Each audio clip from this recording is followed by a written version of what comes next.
A very good morning to all of you, and a very warm welcome to the online classes of CPS Learning, number one competitive exam preparation institute. If you are an aspirant who is preparing for government exams like UPSC, HAS, LIH services, banking, SSC, and many other entrance exams like CAT, MAT, TGT, and PGT, then enroll for CPS Learning today and feel the real difference of preparation by yourself. Now let's move towards the most important current affairs of 1st of April 2022, and here are some important topics we are going to discuss in our today's session. These are living root bridges, state in news, data on open defecation free districts, Rashtriya Sanskriti Mahotsav 2022, Oscar Award, and financial affairs. Here it is, question number first on your screen now. Which Indian city has been ranked second most noise polluted city globally as per the UNEP Annual Frontier Report 2022? जी हाँ, UNEP जो है सालाना एक report reveal करता है जिसमें वो most populated cities के नाम डालता है, और इस बार भारत की किसी एक सिटी का नाम आया है वर्ल्ड्स। जी हाँ, पूरी दुनिया में दूसरे नंबर पर ये सिटी सबसे ज़्यादा नॉइस पोल्यूशन क्रिएट करती है, और ये है मुरादाबाद। जी हाँ, जो कि यूपी में है। This has been listed as the world most second noise polluted city. According to the recent Annual Frontier Report 2022 published by the United Nation environment programme, जिसे हम यूएनईपी बोलते हैं, Uttar Pradesh Moradabad the second most noise polluted city globally. The area recorded noise pollution of 100 decibel. जी हाँ, ये बहुत ही जो है ज़्यादा है एज़ कम्पेयर टू जो WHO के द्वारा स्टैंडर्ड्स रखे गए हैं, जो कि 55 डेसिबल है। ऑलमोस्ट डबल से भी ज़्यादा है ये, देखिए, जो स्टैंडर्ड सेट किए गए हैं। And Dhaka tops this list of 61 cities around the world which includes 5 Indian cities. जी हाँ, टोटल जो है 61 सिटीज़ इस लिस्ट में जो है जारी की गई है, जिसमें 5 भारतीय हैं, जिसमें टॉप जो है वो ढाका है, यानी जो सबसे ज़्यादा नॉइस पॉल्यूशन वाली सिटी है वो बांग्लादेश का ढाका है, और उसके बाद इंडिया का जो मुरादाबाद में है, जो कि यूपी में है, वो सेकेंड प्लेस पर है। As per the recent government data, which state has highest number of open defecation free plus villages in the country as of 2022? जी हाँ, गवर्नमेंट के द्वारा जो सेंट्रल गवर्नमेंट के द्वारा जो डेटा रिवील किया गया उसमें किस जो स्टेट है उसमें maximum number of open defecation free plus villages हैं, यानी कि ऐसे विलेजेस हैं जिनमें खुले में शौच अब जो है पूरे तरीके से ख़त्म हो चुका है, और इस लिस्ट को टॉप किया है ऑप्शन नंबर बी, तेलंगाना ने। आइए जानते हैं इस लिस्ट के बारे में। The country has over 50,000 open defecation free plus villages. अब जो है पूरे ऑल ओवर द इंडिया इसमें 50,000 से ज़्यादा गांव ऐसे हैं जिनमें ओपन डेफिकेशन फ्री प्लस जिनको डिक्लेयर कर किया जा चुका है। द गवर्नमेंट रिसेंटली अनाउंस, ये जो है गवर्नमेंट के द्वारा रिसेंट टाइम्स में अनाउंस किया गया है, the ODF plus villages is one that sustains its open defecation free status, ensures solid and liquid waste management and it's visually clean। जी हाँ, ये 3 जो है क्राइटेरिया रखे गए हैं कि ओपन डेफिकेशन फ्री किस गांव को जो है डिक्लेयर किया जाएगा, जिसमें तीनों को ही जो है कंडीशंस को फॉलो किया जाना चाहिए, यानी वहाँ पर जो सॉलिड और लिक्विड वेस्ट है उसकी अलग अलग मैनेजमेंट होनी चाहिए, विजुअली क्लीन दिखना चाहिए, और ओपन डेफिकेशन फ्री तो होना ही चाहिए। The top performing states include Telangana with 13,960 open defecation free plus villages. After that, Tamil Nadu with 11,477 villages, and at the third position it is Madhya Pradesh with 3,849 villages. तो देखिए कितना जो है इन दोनों states ने बहुत ही जो है एक्स्ट्रा इसमें एक्सेप्शनली परफॉर्म किया था, तेलंगाना और जो इसमें तमिलनाडु ने है। बाकी थर्ड प्लेस भी देखिए उनके आसपास भी नहीं है। India's first ever live sighting of rough-toothed dolphins, स्टेनोब्रेडेनेसिस जिसको बोला जाता है एक साइंटिफिक टर्म में, इनको हम नॉर्मली जानते हैं रफ टूथ डॉल्फिन्स के नाम से, has been reported in which state और यूनियन टेरिटरी ऑफ इंडिया। जी हाँ, भारत में जो है ऐसा पहली बार देखा गया है कि जो रफ टूथ डॉल्फिन्स हैं जिनका साइंटिफिक नेम स्टेनोब्रेडेनेसिस है, वो भारत के किस स्टेट या यूनियन टेरिटरी में अभी देखी गई है, और ये देखी गई है जी हाँ लक्षद्वीप के अराउंड, जी हाँ लक्षद्वीप आइलैंड के पास जो है इनको देखा गया है। आइए जानते हैं इस न्यूज़ के बारे में। मेरीन मैमल्स रिसर्च MMR जिसको हम बोलते हैं, team of the department of environment and forest, ये जो है एनवायरनमेंट और फॉरेस्ट डिपार्टमेंट के ही अंडर जो है काम करते हैं, जो मरीन मैमल्स रिसर्च है। इन्होंने जो है अभी एक रिपोर्ट में बताया कि first ever live sighting of rough tooth dolphins in India waters has been seen near Lakshadweep island. जी हाँ, लक्षद्वीप आइलैंड के जो है आसपास जो है इनको देखा गया है। During their diversity and distribution monitoring service, इनको जो है अपने सर्वे के दौरान जो है इस बात का पता चला और इसको जो है उन्होंने अपनी रिपोर्ट में लिखा, अपनी रिसर्च में जो है इसको जगह दी। राष्ट्रीय संस्कृति महोत्सव 2022 was inaugurated in which of the Indian state or union territory? जो राष्ट्रीय संस्कृति महोत्सव 2022 हुआ वो किस राज्य या यूनियन टेरिटरी में हुआ, ये हमसे क्वेश्चन में पूछा गया है। और ये आज़ादी का अमृत महोत्सव क्या ही एक पार्ट है, और आज़ादी का अमृत महोत्सव जो है हम बहुत प्रमोट कर रहे हैं।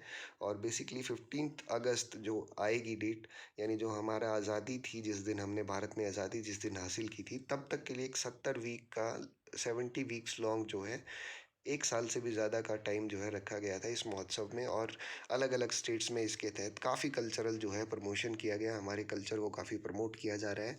जैसे उन्हीं में से एक ये है राष्ट्रीय संस्कृति महोत्सव, और ये भी पार्ट है आज़ादी का अमृत महोत्सव का। और जो इस बार राष्ट्रीय संस्कृति महोत्सव 2022 है, ये मनाया गया आंध्र प्रदेश में। Under the Azadi Ka Amrit Mahotsav, Rashtriya Sanskriti Mahotsav 2022 was inaugurated in Andhra Pradesh by the government Vishwa Bhushan Harichandran.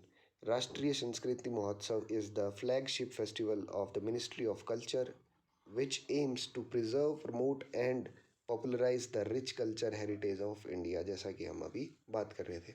The first राष्ट्रीय संस्कृति महोत्सव was organized in 2015, 2015 में जो है पहला संस्कृति राष्ट्र महोत्सव मनाया गया था। Which movie won the Oscar award 2022 for the best picture? किसे जो है 2022 में ऑस्कर अवार्ड मिला है बेस्ट पिक्चर के लिए? And this award goes to CODA. जी हाँ, option number C, CODA is the movie which wons best picture award for Oscars 2022। In the 94th Academy Awards, Sian Heather's Coda created history by becoming the first movie from a major streaming service to win an Oscar for the Best Picture. जी हाँ, ये पहली बार ऐसा देखने को मिला है, जो एक मेजर स्ट्रीमिंग मूवी है, यानी कि बेसिकली ऑनलाइन जो प्लेटफॉर्म्स पर चलती है, उसने जो है इस बार ऑस्कर को जो है जीता। और विल स्मिथ जो है डिक्लेयर किए गए बेस्ट एक्टर फॉर 2022, इनको जो है ऑस्कर मिला है बेस्ट एक्टर के लिए। और जेसिका क्रिस्टियन जो है, उन्हें जो है बेस्ट एक्ट्रेस का अवार्ड मिला है, यानी ऑस्कर मिला है 2022 best actor. Ariana DeBose created history by becoming the first queer women of colour to bag the award for the film West Side Story. बढ़ते हैं अगले क्वेश्चन की तरफ। As per the final estimate of 2020-2021 of area and production of horticulture crops, what was the total production in 2020 and 2021? जी हाँ, जो final estimates लगाए जा रहे हैं कि जो हॉर्टिकल्चर क्रॉप्स हैं वो कितने हेक्टेयर, कितने मिलियन टन जो है हमने प्रोड्यूस किया 2020 से 21 में। और ये आंकड़ा जो है इस बार हमने पार कर लिया है 300 मिलियन टन से। जी हाँ, दिस इज़ 334.60 मिलियन टन। इस बार जो प्रोडक्शन हुई हॉर्टिकल्चर क्रॉप्स की वो एक्सेप्शनल थी। The Department of Agriculture and Farmers Welfare released the final estimate of 2021 and first advance estimates of 2021 to 2022 of area of production of various horticulture crops. Total horticulture production in 2020 to 2021 is estimated to a record 334 million ton, an increase of about 4.4% over the last year. And production of fruits and vegetables is estimated to be 102.48 million ton and 200.45 million ton respectively. Total horticulture production in 2021 to 2022 is estimated to be 333.3 million ton.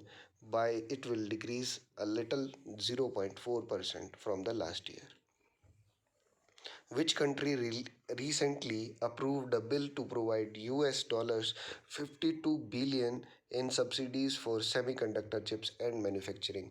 और ये करने जा रहा है none other than United States of America. जी हाँ, USA ने जो है रिसेंटली एक बिल को जो है पास किया है जिसमें 52 बिलियन का बजट रखा गया है ताकि ये अपना जो सेमीकंडक्टर चिप्स है उसकी मैन्युफैक्चरिंग और उसकी रिसर्च में आगे जा सकें।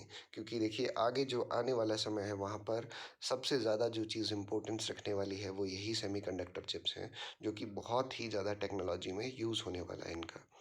The US Senate approved a bill to provide US dollars 52 billion in subsidies for semiconductor chips and manufacturing. The legislation was sent to the House of Representatives to launch a formal process known as conference। एक conference के through जो है process है ये America में, इसके through जो है इनको पास किया जाएगा और एक सब्सिडीज़ दी जाएंगी जो इस फील्ड में काम करेगा, यानी सब्सिडी उसको मिलेगी जो सेमीकंडक्टर चिप्स की मैन्युफैक्चरिंग करेगा। The chip shortage has distributed production across the globe. अभी जो वॉर चल रहा है उसके चक्कर में देखिए हर चीज़ की शॉर्टेज देखने को मिल रही है और ये पूरे ग्लोब का मतलब है पूरे वर्ल्ड वाइड जो है इसकी शॉर्टेज को फील किया जा रहा है। The Senate earlier pass chips legislation in June that also authorised US dollars 190 billion to strengthen US technology and research. इससे पहले भी US टेक्नोलॉजी और रिसर्च के लिए 190 बिलियन का जो है बजट एक पास किया गया था इसी तरीके की कॉन्फ्रेंस के द्वारा। और देखिए इंडिया का भी आपने सुना होगा काफ़ी साउथ कोरिया के साथ और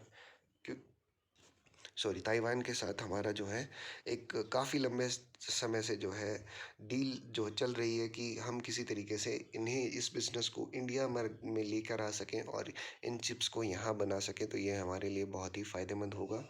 तो देखते हैं इस पर जल्द ही शायद कोई डिसीज़न लिया जाए इंडियन गवर्नमेंट के द्वारा। जिंकिंग ZRI जिंकिंग ZRI, शायद मैं इसको ठीक प्रोनाउंस कर रहा हूँ, living root bridges which were seen in the news recently are situated in which state. जी हाँ, बेसिकली ये एक तरीके के लैंडस्केप्स हैं जिनको नाम दिया गया है जिंकिंग ZRI, जो कि लिविंग रूट ब्रिजेस जिनको हम बोलते हैं। पूछा गया है ये रिसेंटली न्यूज़ में हैं, ये किस राज्य में स्थित हैं, और ये हैं हमारे प्यारे मेघालय में। आइए जानते हैं इसको क्यों न्यूज़ में जो है हमने सुना था।